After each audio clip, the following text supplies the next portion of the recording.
Ja, Tag zusammen und herzlich willkommen zur Spieltagspressekonferenz von 2 Kölsch. Am 12. Spieltag der Bundesliga und der Derby-Sieger trifft auf die Truppe aus Augsburg. Was für ein geiles Derby in Mönchengladbach und genauso geil die Aktion aus der Südkurve. Wir haben extra ein paar Fahnen mitgebracht. Mega gemacht, Jungs. Vielen, vielen Dank dafür.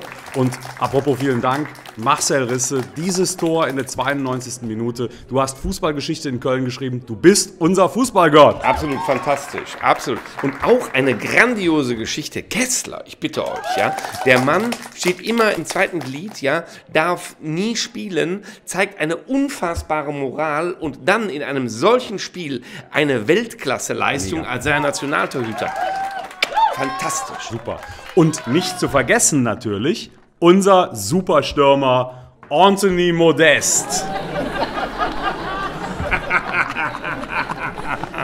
12 Tore in dieser Saison. Supergeil, Anthony. Der Mann wird uns definitiv nach Europa schießen. Aber vorher ballert er bitte erst noch mal ein paar Löcher in die Puppenkiste.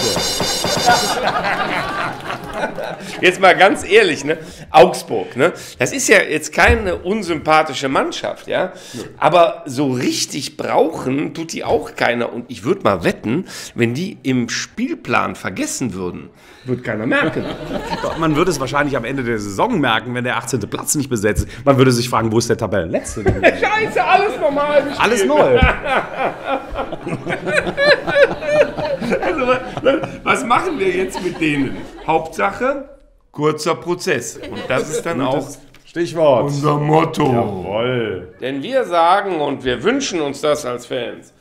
Kurz Augsburg. Kurs Mailand.